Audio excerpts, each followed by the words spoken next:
너희 마음을 굳건하게 하시고, 이런 제목으로 하나님 말씀 듣겠습니다. 저는 제 인생을 저도 이제 불혹의 나이를 지나서 지천명에 이르렀습니다. 저는 20대 때는 그렇게 생각했습니다. 한 40대 되면 이제 인생의 모든 것들이 통찰력이 생기고, 아무런 시험도 없고, 말 그대로 불혹, 아무런 유혹도 없고, 아무런 번민도 없고, 그냥 모든 것이 이제 이렇게 통찰력이 생기고, 마음이 근심 걱정 없이 살 것이다 했는데 그렇지 않더라고요. 40대 들어서도 여전히 혼란스럽고, 스트레스 받고, 고민하고, 염려하고 있더라고요. 저는 그래서 50대가 되면, 그때는 지천명이니까 하늘의 뜻을 깨닫는 나이가 되니까 이제 지혜가 생기겠지, 통찰력이 생기겠지. 그래서 밤에 잠을 못 이루는 날이 없겠지. 근데 그렇지도 않은 것 같아요. 나이가 50대가 되어도 여전히 고민할 것도 많고, 마음고생할 것이 여전히 많아요. 이게 제가 참 뭐가 문제인지 계속 염려할 거리들이 있고, 신경 쓸 거리들이 있고, 그렇습니다. 참 그게 저는 이상하구나. 나이를 먹으면 경험이 쌓이고 깨닫는 것들이 많아져서 이제 포기할 것은 포기하고, 용서할 것은 용서하고, 이렇게 모든 면에서 통찰력이 생겨야 되는데 왜 그렇지 못할까? 그런 생각을 한 번씩 합니다. 이제 그래서 저도 이제 나이가 되니까 제 인생을 한 번씩 돌아봐요. 제 인생을 이렇게 쭉 돌아보면 참 변화무쌍했구나, 그런 생각이 듭니다. 그냥 이렇게 변화무쌍했어요. 파란만장하고, 그냥 이렇게 평탄하고 조용히 그러지는 않았던 것 같아요. 그냥 정읍에서 목회하다가 또 군산으로 가서 교회 짓고, 군산에서 목회하다가 또 서울까지 온 이 과정만 봐도 제가 참 변화무쌍한 인생을 사는구나, 그리고 내 인생이 참 파란만장하구나, 그런 생각을 할 때가 많이 있습니다. 결론은 하나님의 은혜죠. 하나님의 은혜로 내가 여기까지 왔구나, 하나님의 은혜로 내가 여기까지 살아왔구나, 그런 생각을 많이 합니다. 주님께 감사드립니다. 여러분과 함께 찬양할 수 있는 은혜, 저는 주일날 예배할 때마다 그걸 느껴요. 이 귀한 사람들과 함께 찬양할 수 있다는 것이 얼마나 큰 특권인가, 얼마나 감사할 일인가, 얼마나 기쁜 일인가. 그것만으로도 내 인생은 하나님께 충분히 복을 받았고, 하나님께 많은 보상을 받았다, 그런 생각이 듭니다. 저는 시골에서 목회를 하면서 최선을 다해봤어요. 그래서 이제 잘 안 되더라고요. 그래서 교회를 옮겨야 된다. 교회를, 이 부동산을 팔고 정읍으로 교회를 옮겨야 되겠다. 그래서 열심히 노력을 했습니다. 근데 정읍으로 옮기려고 노력을 하는데 잘 안 됐어요. 이게 계약이 깨지고, 그래서 계약금만 날리고 그런 일이 생겼습니다. 그래서 그때 제가 하나님이 막으시는구나, 이 모든 일에 내 생각만 있는 것이 아니라 하나님의 계획도 있고 하나님의 뜻도 있구나, 그런 생각을 했습니다. 그리고 이제 또다시 이제 기도하면서 주님의 뜻을 구했습니다. 그랬더니 이제 익산과 군산에 이제 교회를 한번 알아봐야 되겠다. 그래서 또 익산, 군산 열심히 다녔습니다. 근데 어느 곳에도 제가 원하는 교회 부지가 없는 거예요.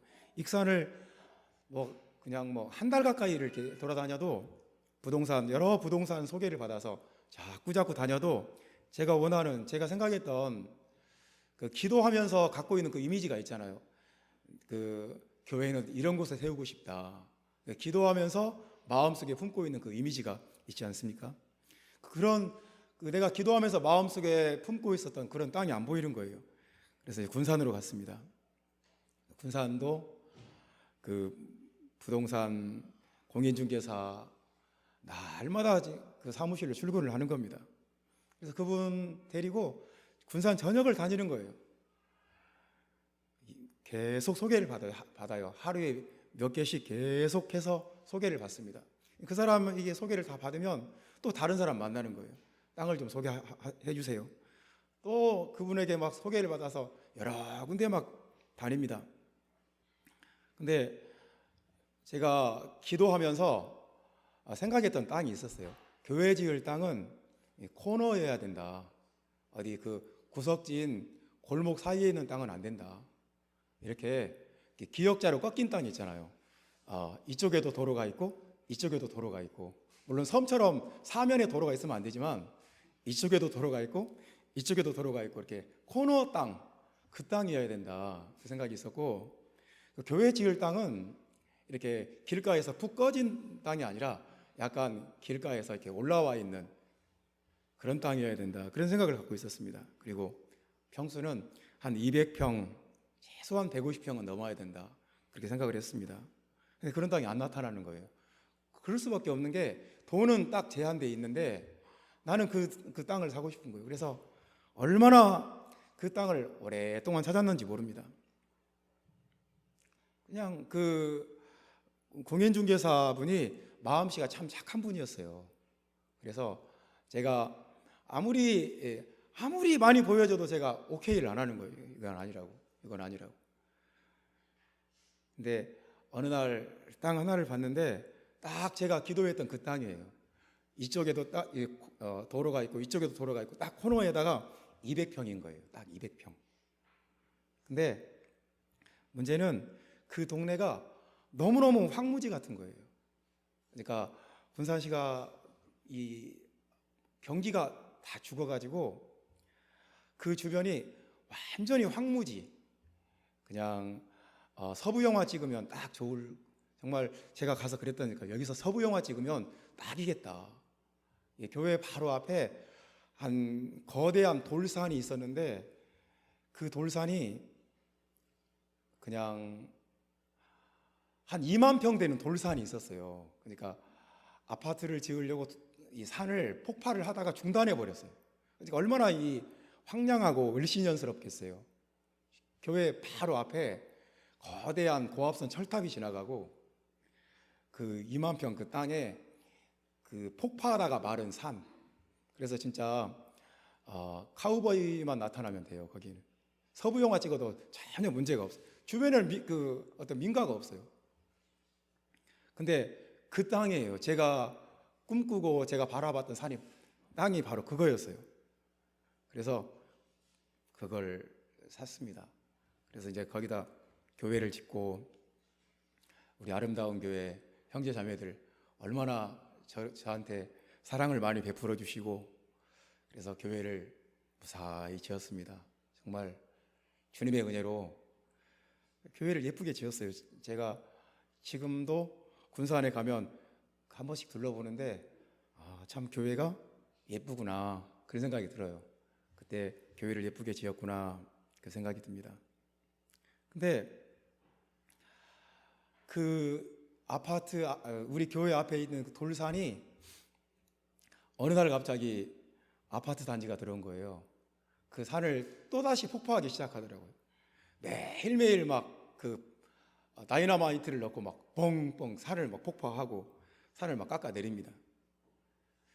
그러더니 아파트가 한 1200세대가 들어왔어요. 굉장히 큰 아파트가 들어왔습니다. 그래서 내가 그때 땅을 고를 때 이렇게 힘들게 골랐는데 아주 한 달도 넘었어요. 매일매일 출근해서 그냥 군산시 전역을 막 돌아다녔어요. 땅을 잘 골랐구나. 처음에는 사람들이 왜 이런 곳에 땅을 샀느냐고 막 저한테 그렇게 말하는 분들도 있었어요. 근데 땅을 잘 샀구나, 참 잘 됐다. 근데 이제 교회 주변에 상가들이 쭉 형성이 됩니다. 막 이제 황량했고 그냥 정말 휑하고 아주 그 서부 영화 배경이 될 만한 그 황야 같은 곳에 이제 상가가 하나씩 둘씩 들어오는 거예요.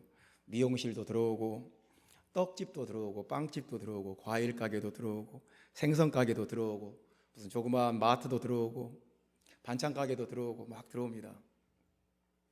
그러니까 얼마나 좋겠어요. 아파트 들어오지, 또 교회 앞에 막 상가들 쭉쭉 들어오지. 이게 좋지요.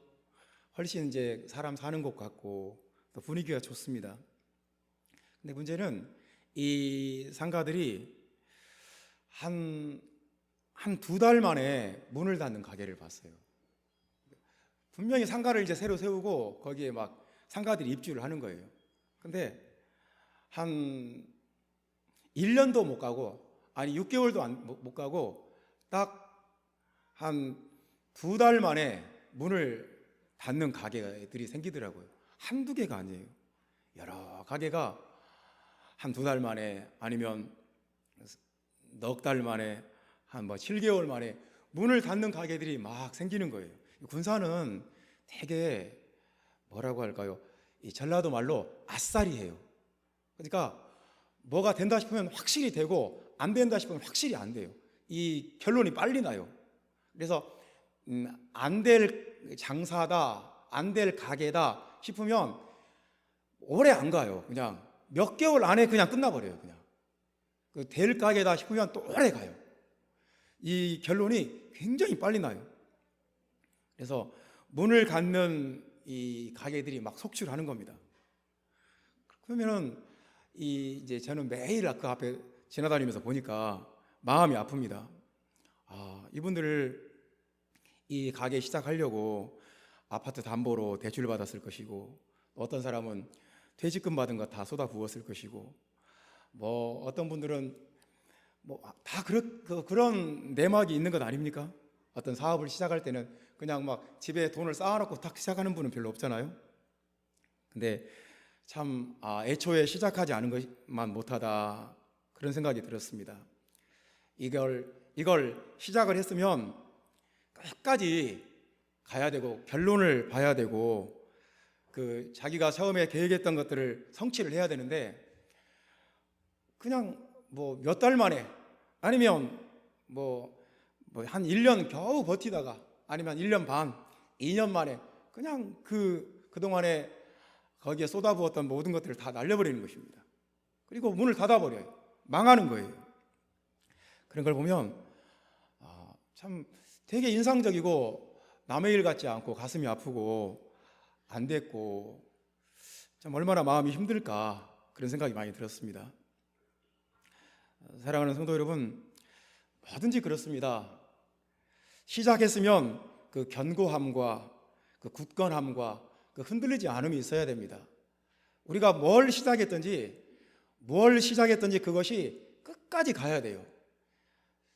가다가 중단하거나 가다가 문을 닫거나 가다가 망하려면 아예 시작하지 않는 게 나아요. 그냥 그대로 있는 게 나아요. 근데 시작을 했다, 뭔가 큰 꿈을 가지고 뭔가 시도를 시작했고, 뭔가 오픈을 했고, 뭔가 비긴했다, 출발했다, 그러면 끝까지 가든지 아니면 시작하지 말든지, 둘 중에 한 가지입니다. 그렇지 않겠습니까? 그래서 우리에게는 뭘 하든지 끝까지 갈 수 있는 어떤 끈기, 인내, 견고함, 어떤 굳건함, 흔들리지 않는 그런 어떤 심지가 굳은 것, 이런 것들이 우리에게 필요합니다. 이런 은혜가 여러분 안에 있기를 예수님의 이름으로 축원합니다. 예수 믿다가도, 저는 평생 교회에서 살아왔으니까요, 예수 믿다가도 굉장히 뜨겁고 굉장히 충만하고 하나님의 은혜가 충만한데 어느 날 갑자기 보면 교회에 없어요. 어느 날인가부터 교회 안 보여요. 예수를 떠나버렸든지 아니면 이단에 빠졌든지 세상으로 돌아가 버렸어요. 그런 걸 보면 이 끝까지 가지 못하는구나. 끝까지 인내하지 못하는구나. 끝까지 견고하고 굳건하지 못하구나. 그런 생각이 듭니다. 우리 신앙인에게는 어떤 그 견고함이나 그 굳건함이나 그 흔들리지 않는 심지가 굳음, 한번 내가 예수 믿고 내가 복음을 위해서 헌신하기로 마음 먹었으면 끝까지 가는 그런 어떤 근기, 이런 것이 우리에게 필요하지 않을까요? 오늘 데살로니가전서 3장 본문 말씀은 그런 것에 대해서 말씀합니다. 2절 말씀에 보면 이는 너희를 굳건하게 하고 굳건하게 하고, 그런 말씀이 나와 있습니다. 3절 말씀에 보면 아무도 이 여러 환난 중에 흔들리지 않게 하려 함이라. 흔들리지 않는다, 이런 개념이 나왔습니다. 또 8절 말씀에도 보면 그러므로 너희가 주 안에 굳게 선즉 굳게 서다, 또 이런 표현도 나왔습니다. 그리고 13절 말씀에 보면 너희 마음을 굳건하게 하시고, 그러니까 3장은 시작부터 끝까지 굳건한 것에 대해서 말씀을 합니다. 견고한 것에 대해서 말씀을 하고 흔들리지 않는 것에 대해서 말씀을 합니다. 여러분, 우리 한번 생각을 해봅시다. 나는 굳건한 신앙이 있는가? 내 믿음은 굳건한가? 내 믿음은 흔들리지 않는 믿음인가? 나는 주님 앞에 굳게 서 있는가? 나는 복음을 위한 내 헌신은 굳건한가? 어떤 오해와 어떤 시련과 어떤 환난에도 요동하지 않고 흔들리지 않는 견고함이 나에게 있는가? 여러분 한번 생각해 보시기를 바랍니다. 여러분 안에 그런 것들이 있기를 주님의 이름으로 축원합니다. 데살로니가 교회는 사도 바울이 염려를 많이 했던 것 같아요. 그럴 수밖에 없는 것이, 데살로니가 교회는 사도 바울이 딱 설교 3번 했습니다. 그리고 교회가 세워졌어요. 새 안식일 동안 회당에서 말씀을 가르쳤더니 교회가 생겼는데, 이 데살로니가 교회, 이 데살로니가에 있는 유대인들이 막 선동을 해서 바울이 더 이상 복음을 못 전하게 핍박을 막 했습니다. 그래서 사도 바울이 자기 혼자 아테네로 피난을 갈 수밖에 없었습니다. 핍박이 너무너무 심했어요. 그러니까 바울 입장에서는 3주 동안 말씀을 가르친 이 교회, 데살로니가 교회가 항상 마음에 염려가 되는 거예요. 불안한 거예요. 그래서 굳건하게 하시고, 너희를 흔들리지 않게 하시고, 너희를 굳건하게 하고 굳게 서 있고, 그런 말씀을 많이 반복하는 이유가 거기에 있는 것입니다. 저는 이렇게 목회하면서 주변에 그 교회들이 생기는 것을 봐요. 이 2층에 3층에 막 교회가 생깁니다. 처음에 교회가 생기면 막 기도 소리가 들립니다. 그리고 막 찬양 소리가 뜨겁게 들려요. 그런데 한 1년 지나면 교회가 문을 닫아버렸어요. 교회가 없어져 버렸어요. 한 1년 만에 없어지는 교회, 한 2년 만에 없어지는 교회, 교회가 문을 닫고 없어져 버리는 경우가 정말 많아요. 상가의 교회를 개척하고 교회가 없어져 버리는 사례가 참 많습니다. 교회도 이렇게 견고하지 않은 교회들이 있고, 흔들리는 교회들이 있고, 문을 닫는 교회가 있어요. 목회자들도 하나님의 종으로 부름을 받지만 어느 때인가는 또 이 사명을 잃어버려요. 굳건하지 못하고 견고하지 못하고 이 사명을 잃어버리고 복음을 놓쳐버리고 엉뚱한 데가 있어요. 그런 걸 보면 참 우리 신앙의 굳건함, 흔들리지 않음, 견고함, 굳게 서 있는 이 모습들이 얼마나 중요한 것인지 절실히 느낍니다. 사랑하는 성도 여러분, 저와 여러분 복음의 진리 안에서 굳건하게 서 있기를 바랍니다. 저와 여러분 이 진리 안에서 흔들리지 않기를 간절히 원합니다. 예수 그리스도를 향한 사랑과 복음을 위한 헌신, 복음을 위한 여러분과 나의 이 결심, 흔들리지 않고 견고하게 되기를 예수님의 이름으로 축원합니다. 정말 굳건하게 되기를 원했습니다. 그래서 5절 말씀에 보면 이런 말씀이 있죠.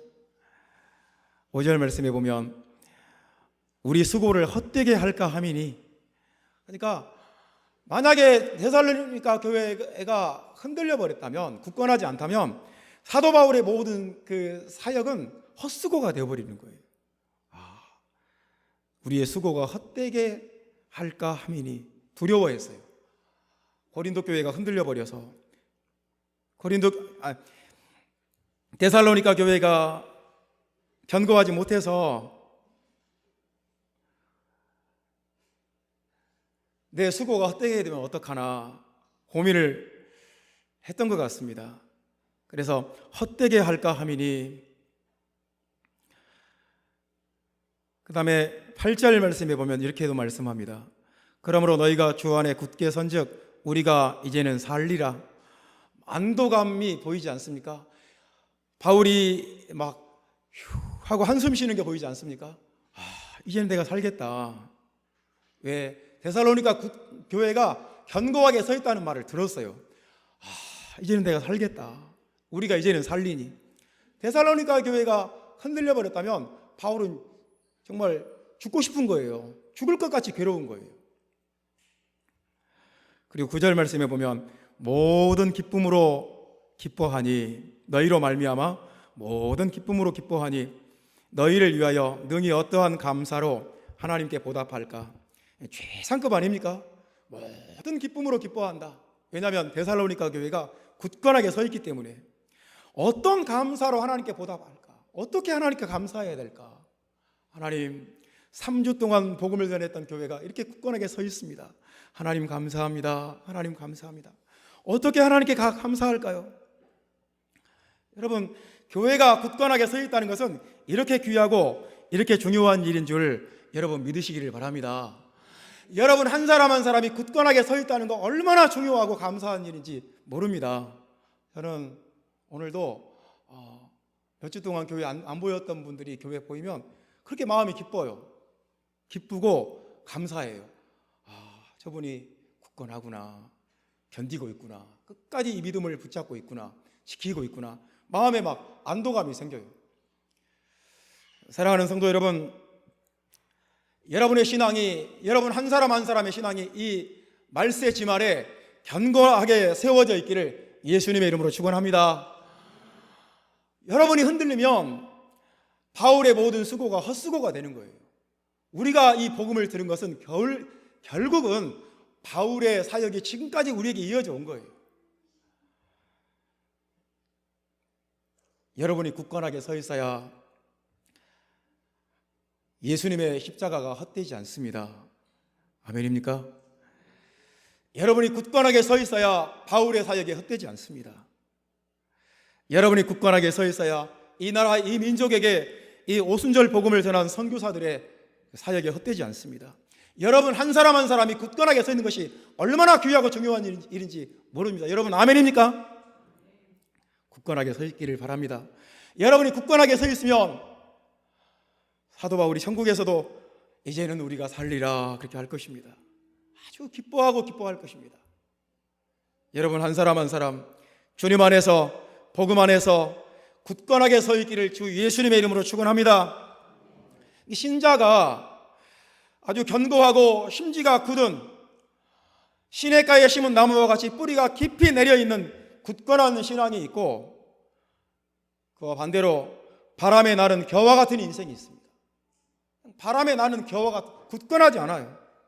언제 어떻게 바뀔지 몰라요. 아름다운 교회 형제 자매 여러분, 우리는 시냇가에 심은 나무와 같이 뿌리가 깊이 내려진 굳건하고 견고한 믿음 되기를 주 예수님의 이름으로 축원합니다.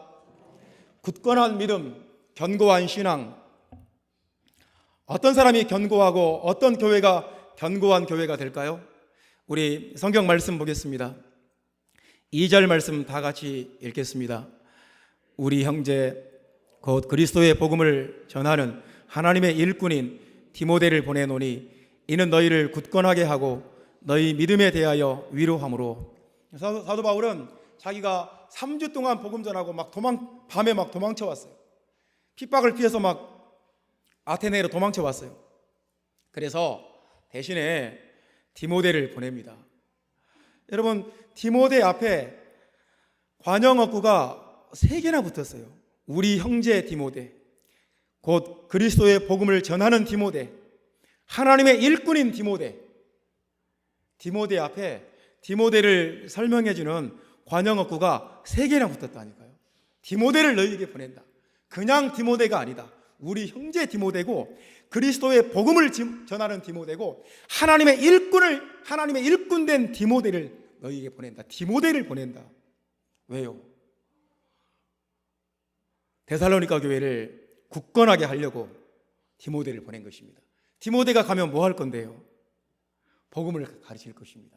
복음을 더 견고하고 더 확실하게 가르칠 것입니다. 성도 여러분, 아름다운 교회가 굳건한 교회, 견고한 교회, 흔들리지 않는 교회, 어떤 시험과 환난을 만나도 흔들리지 않고 견고한 교회가 되려면 복음을 계속해서 가르쳐야 된다는 것을 아시기를 바랍니다. 복음을 전해야 돼요. 디모데가 가서 왜 디모데를 보냈겠어요? 바울이 전하는 복음을 가장 똑같이 전할 사람이 디모데밖에 없어요. 바울의 수제자, 바울의 그 마음까지 알고 바울의 열정을 그대로 배운 디모데를 보낸 이유, 가서 복음 전하라고, 내가 가르치는 복음 확실히 가르치라고, 자세하고 분명하고 확실하게 가르치라고. 굳건한 교회는 바울이 전한 복음을 확실하게 가르치는 교회입니다. 아름다운 교회가 그런 교회 되기를 바랍니다. 계속해서 복음이 가르쳐지고 복음을 선포하고, 예수는 유일하신 하나님이다, 예수는 그리스도다, 사망 권세 이기고 부활하신 예수는 유일하신 하나님이다, 예수 그리스도 외에는 다른 하나님이 없다, 이것을 강력하게 전하는 교회, 이 교회가 견고하고 굳건한 교회가 되는 것을 여러분 아시기를 바랍니다. 여러분 한 사람 한 사람도 마찬가지예요. 여러분이 복음의 진리 위에 확고하게 서 있으면 여러분은 굳건한 신앙이 됩니다. 흔들리지 않습니다. 복음이 약하면 교회가 약해집니다. 복음이 희미하면 교회가 희미해져요. 복음이 흔들리면 교회도 흔들립니다.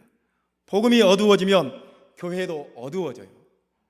그러니까 우리가 요즘 복음에 대해서 많이 알고 있는가? 복음의 진리를 내가 마음속에 묵상하고 있는가? 내가 복음의 진리가 내 마음속에 지금 역사하고 있는가?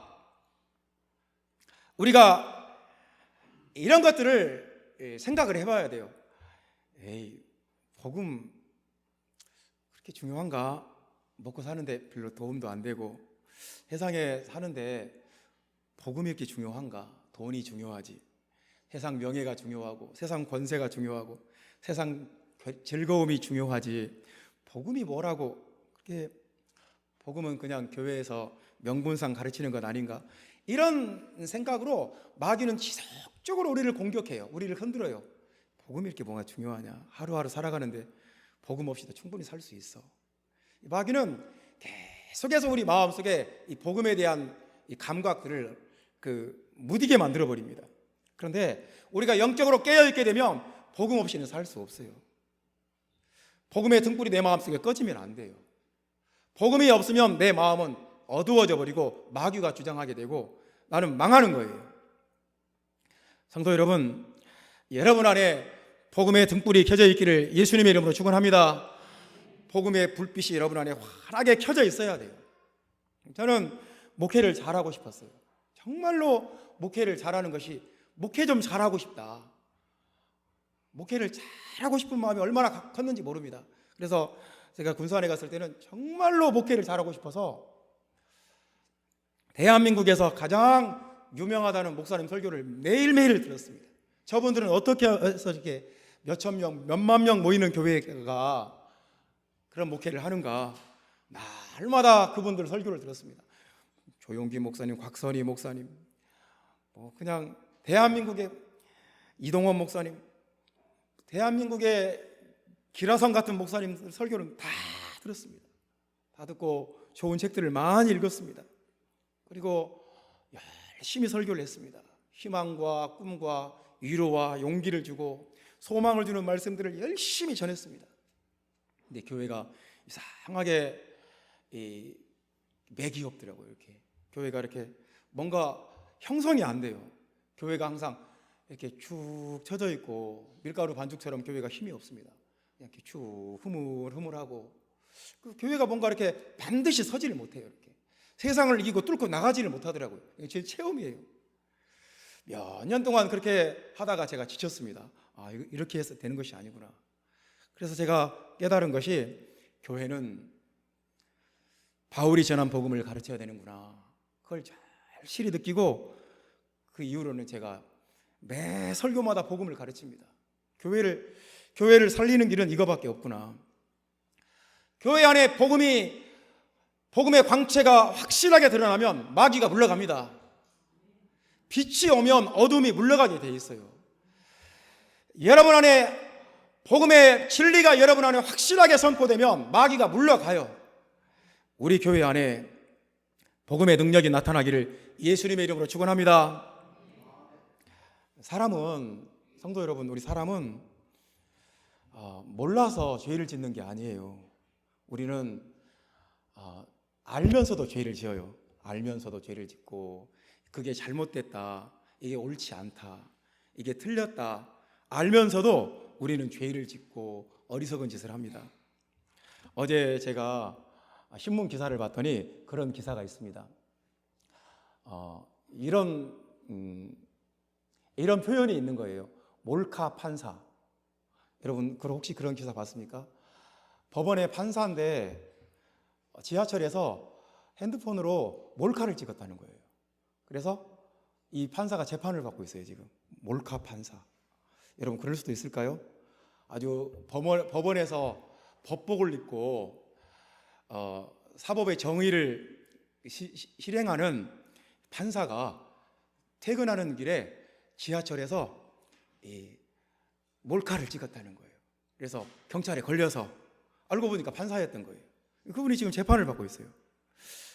참 사람이 그럴 수도 있습니다. 판사인데, 법을 공부하는 분인데, 뭐가 법이고 뭐가 불법인지 누구보다 잘 아는 분인데, 또 그것을 단죄하고 그걸 판단하는 분인데, 그런 죄를 지어서 지금 이렇게 재판받고 있는 거예요, 판사가. 여러분, 사람은 그런 존재예요. 그분만 그런 것이 아니라 우리 모두는 이게 잘못됐다, 이게 악한 것이다, 이게 옳지 않다 알면서도 그 죄 가운데 이끌려가는 존재입니다. 우리가 몰라서 그러는 거 아니에요. 그래서 우리가 공자의 윤리를 평생 배워도 그게 우리에게 도움이 많이 되지 않습니다. 우리가 석가모니의 교훈을 평생 배워도 그게 그렇게 도움이 되지 않습니다. 우리에게 뭐가 필요하냐면 그 죄를 이기고 그 죄를 깨트리고 죄의 본질을, 그 죄의 밑바닥에 있는 마귀를 대적할 수 있는 예수 그리스도의 복음의 능력이 필요한 거예요. 복음의 능력이 필요한 거예요. 우리에게는 윤리와 도덕과 지식과 사상과 철학이 필요한 것이 아니라 예수 그리스도의 복음이 우리에게 필요한 거예요. 복음이, 살아있는 복음이, 살아서 역사하는 하나님의 말씀이 여러분과 내 안에 있으면 우리는 세상을 이길 수 있고 이 세상 죄악에 흔들리지 않습니다. 우리는 견고한 교회가 되고 우리는 굳건한 교회가 될 수가 있는 것입니다. 세상을 이기고 세상을 뚫고 나가서 복음을 선포할 수 있고 이 어두운 세상을 복음의 빛으로 환하게 밝힐 수 있는 능력 있는 교회가 될 수 있는 것입니다. 우리 교회가 그런 교회가 되기를 예수님의 이름으로 축원합니다. 두 번째 말씀입니다. 어떤 교회가 굳건한 교회가 되는가? 우리 4절 말씀 보겠습니다. 4절 말씀 다 같이 읽습니다. 우리가 너희와 함께 있을 때에 장차 받을 환난을 너희에게 미리 말하였는데 과연 그렇게 된 것을 너희가 아느니라. 사도 바울이 이제 데살로니가 교회에 핍박이 오겠구나 예상이 되는 것입니다. 이제 보이는 거예요. 데살로니가 교회 틀림없이 복음을 믿으니까 핍박이 오겠구나. 그것이 보이는 것입니다. 그래서 미리 말했습니다. 틀림없이 환란이 올 것이다. 그것을 잘 버텨내고 견뎌내고 이겨내야 된다. 데살로니가 교회가 그 핍박과 환란을 잘 이겨냈습니다. 잘 견뎌냈어요. 여러분, 사람은 두 가지입니다. 환란을 만날 때 아주 더 굳건하게 되든지 아니면 그것으로 인해서 흔들리고 무너지든지. 환란은 어디서 올지를 몰라요. 내 가정에서 올 수도 있고 내 몸의 건강에서 올 수도 있고 내 가정의 어떤 물질의 문제에서 올 수도 있고 내 자녀에게서 올 수도 있고 또 내 회사에서 환란이 올 수도 있고 내가 다니는 교회에서 환란이 올 수도 있고 내가 사는 세상 어디서 어떤 식으로 환란이 올지를 모릅니다. 그런데 환란은 둘 중에 한 가지예요. 나를 더 강하고 더 견고하게 하든지 아니면 그것 때문에 흔들리고 무너져 버리든지 둘 중에 한 가지입니다. 아름다운 교회는 여러 가지 역경과 환란을 잘 통과하고 굳건하게 서 있는 교회입니다. 그 환란을 통과할 때마다 역경을 극복할 때마다 더욱더 견고하고 굳건해진 교회입니다. 사랑하는 성도 여러분, 우리 아름다운 교회, 환란을 이겨낸 교회, 역경을 통과하고 극복한 교회, 그래서 더 굳건해진 교회입니다. 여러분을 볼 때 하나님께서 기뻐하실 거예요. 여러 가지 힘든 과정들 잘 극복한 여러분들, 그리고 끝까지 믿음에 승리하고 이 자리에서 손을 높이 들고 주님을 찬양하는 여러분들 보면 하나님이 기뻐하실 것입니다. 여러분 한 사람 한 사람 통해서 하나님이 영광 받으실 것입니다. 여러분, 데살로니가 교회가 복음을 모르는 교회다, 복음이 없다, 그러면 환난 받을 이유도 없습니다. 그들이 복음을 가지고 있으니까 마귀가 환난도 주는 거예요. 우리가 아름다운 교회가 복음에 대한 사명과 이 복음에 대한 열정을 가지고 있기 때문에 여러 가지 어려움과 환난이 생길 수가 있습니다. 저도 곰곰이 생각해 보면 그래요. 내가 왜 이런 어려움을 당하지? 내가 왜 이런 오해를 당하지? 내가 이렇게 어려움을 버티고 견디고 이겨내야 하지? 생각해 보면 결국 복음이에요. 내가 이 복음을 놓쳐버리면, 내가 복음을 안 전하겠다고 하면, 내가 목회를 안 하겠다고 하면 이 어려움이 없겠구나, 그런 생각이 들 때가 있습니다. 성도 여러분, 우리가 복음을 가지고 있기 때문에 마귀는 우리를 자꾸 괴롭히고 싶을 거예요. 우리를 흔들고 싶을 거예요. 그러나 복음의 능력으로 이 환난을 극복하는 여러분들 되시기를 예수님의 이름으로 축원합니다. 항상 평안하고 좋은 것만이 옳은 것은 아닙니다. 항상 평탄하고 형통한 것만이 좋은 것은 아닙니다.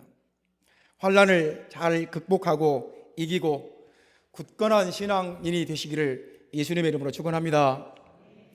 또 우리가 굳건한 교회가 되려면 어떻게 해야 되느냐? 우리 10절 말씀 보겠습니다. 10절 말씀 다 같이 읽습니다. 주야로 힘이 간구함은 너희 얼굴을 보고 너희 믿음이 부족한 것을 보충하게 하려 함이라. 아멘. 사도 바울은 데살로니가 교회를 가서 방문하기를 원했습니다. 가서 한번 보고 싶다. 왜냐하면 데살로니가 교회에 부족한 것이 있었어요. 신학적으로 부족한 것이 있었습니다. 그것을 보충하고 싶었어요. 보충 수업을 하고 싶었던 거예요. 정말 이것도 더 가르쳐야 되고 이것도 더 가르쳤어야 되고. 근데 데살로니가 교회가 태생적 한계가 있는 게 3주 만에 급조된 교회였기 때문에 데살로니가 교회가 신학적인 그 빈약함이 있었습니다. 신학적으로 종말론이 약했어요.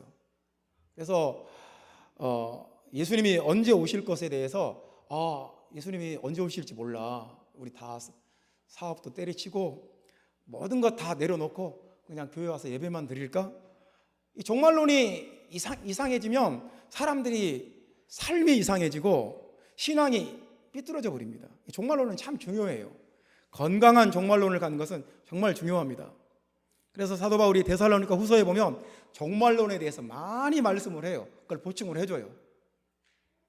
불법의 사람이 나타나기 전에는 예수님이 오지 않는다.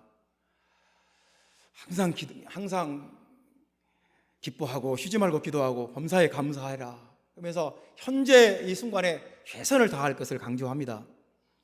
종말론에 대해서 너무 휩쓸려서 현재를 소홀히 하지 말아라. 이렇게 계속 강조합니다.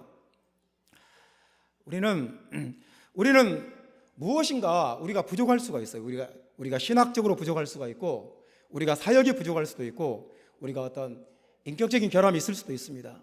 우리는 신앙생활하면서 어떤 존재냐면 계속 보충하는 존재들이에요. 여러분, 우리가 비타민 C가 부족하면 우리는 죽습니다. 우리가 채소와 과일을 통해서 비타민 C를 먹어서 살고 있는 것이지, 우리가 채소와 과일을 전혀 먹지 않고 비타민 C가 완전히 결핍되어 있다, 우리는 죽어요. 못 살아요. 그 눈에 보이지도 않는 그 영양성분 결핍 때문에 우리는 죽을 수가 있어요. 보충을 해야 돼요. 과일을 먹고 채소를 먹고. 그래서 보충을 해야 돼요. 교회도 마찬가지고 여러분의 영적인 것도 마찬가지입니다. 계속해서 보충되는 은혜가 여러분 안에 있기를 바랍니다. 뭐가 문제냐면 잘못됐는데 끝까지 고집을 부리는 거예요. 틀렸는데 끝까지 고집을 부리는 거예요.